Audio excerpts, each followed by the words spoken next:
everybody. Today, my guest is also special to my heart.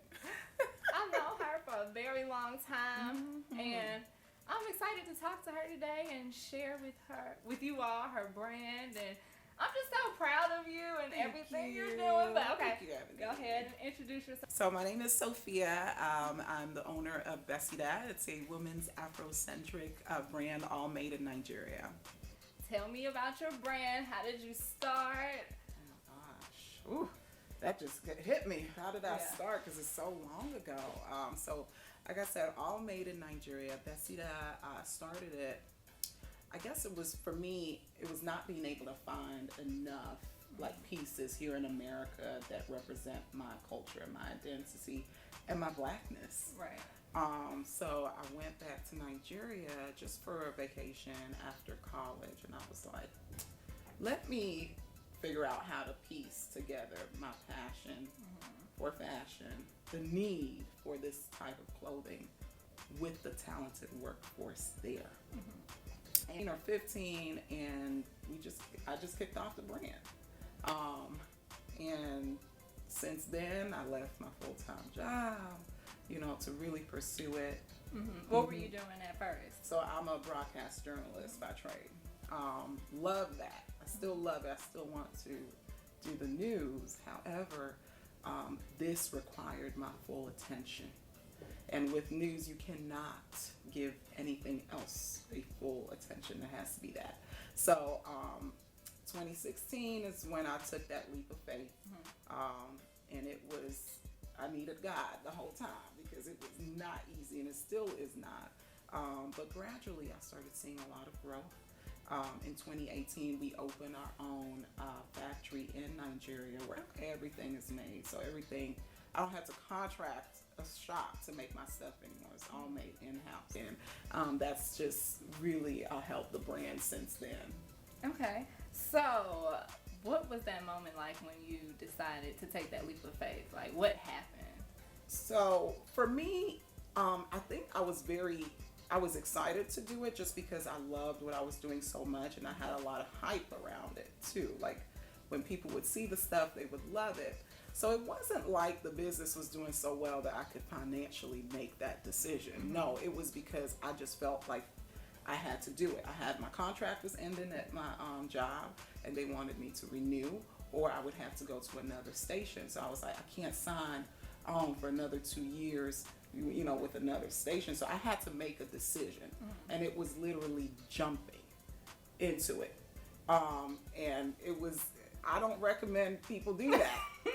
But I was young, I was 25 at the time, and I had my mom who was so supportive. She was like, go ahead and come in, move in, and I guess we'll make it work.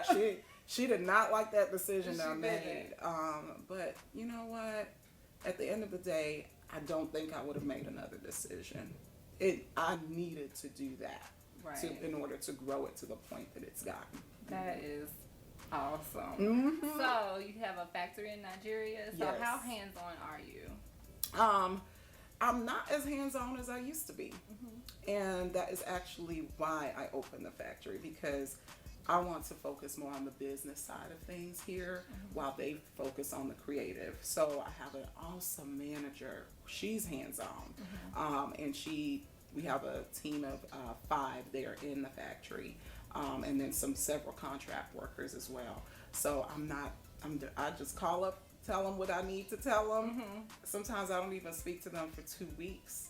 I'll send messages and stuff, but for as much stress as I've been through trying to grow it to that point, like, it feels so good to not have to be so hands-on as much as I used to be.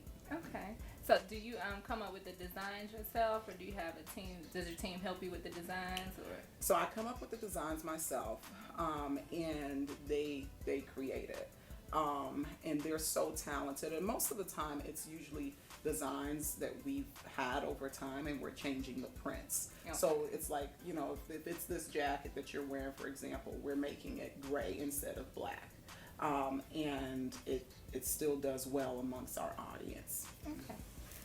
So I see you won the new Voice Pitches competition. I did. All right. Okay. So that was with Essence? Yes. Okay, tell me about that process. How did you get involved in it, and how did you feel once you won? Oh my God. So that was a complete, like, I didn't even know that I was going to get picked. I sent it to other people to apply. I applied at 11:59. It was due at 12 midnight. That's how much I mean, it took me 20 minutes to do the application because I was just like, well, whatever, let's just see. I didn't even upload all the necessary documents. I poured out from my heart my story, and they contacted me saying that they'd like me to pitch. And I found out about it like anyone else would. I saw it online. And it was, I think, 10 out of 200 people or so. And I was nervous because I would have to get in front of other business people, Essence and Target, to talk about this brand and to convince them that I need this money. And it was the most nerve-wracking thing of my life. And I'm used to talking in front of people. I'm used to, speaking, but I just was not confident. But you know what? I practiced. I had my pitch. I went over it with some of my coaches and got up there, and they loved it. Knocked it out the park. They just knocked it out the park.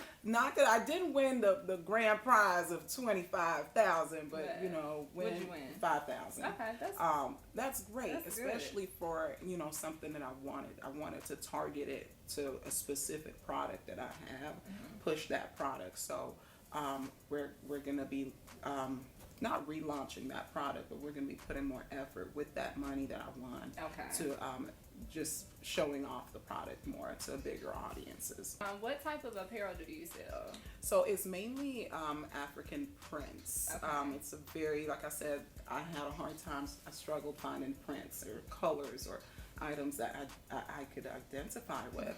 So it's mainly prints. Recently we started doing like denims and solid whites, and that's doing very well with our audience as well.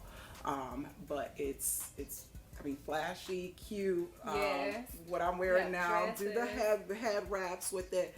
People love these head wraps or something. It's the They easiest are thing so cute to sell. It's just piece of cloth, but it's just the different ways you can do it. So it's really a lot of clothing for Black women. Although we are now starting to appeal to other crowds, especially with our solids. So a lot of clothes that Black women are just going to feel like themselves, and good expression of themselves. Okay. Would you end up creating a line for men, or? Ooh, not now.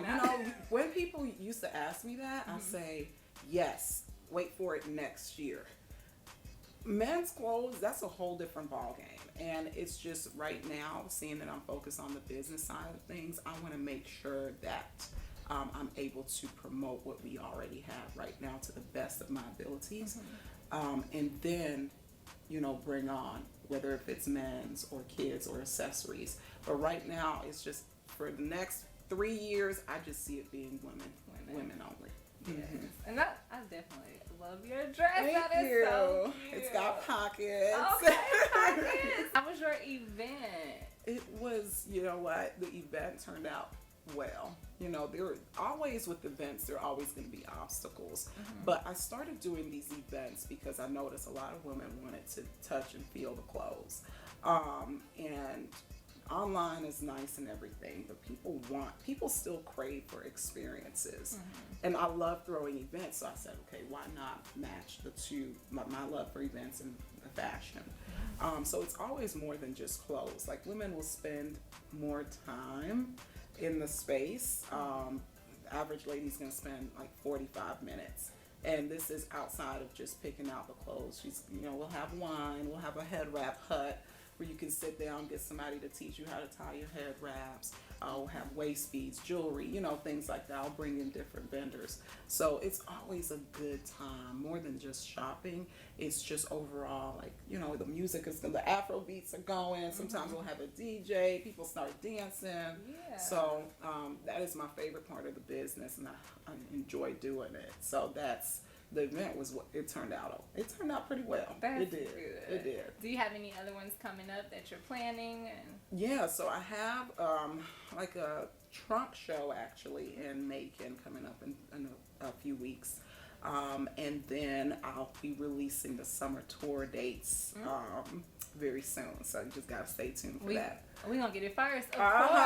gonna get it first. Get a notification. Summer tour, and we're just gonna tour around the country with it. Where can they find your merchandise? Follow the business Instagram at Shop Besida. That's SHOPBESIDA.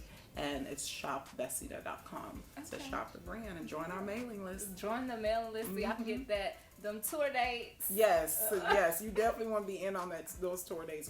We're going to be doing a few different things this year with the tour. I'm excited. It's going to be good. As soon as you come to Atlanta. Look, you will be there. You'll be doing the coverage. Really not that far. Maybe able to go to Macon. Right, Macon is just down the street. It really is. So just down the street. And it's a one-day show. There. Oh, okay. Yeah, that'll be dope. But yes, well, thank you all for watching. Thank you for sharing. Thank you. See, Besida because it's, that's Nigerian. Like, you gotta have the tongue. Besida. Besida. Yes. Shop Besida. There you go. Oh, yes. But yes, well, thank you again. It's a pleasure. Thank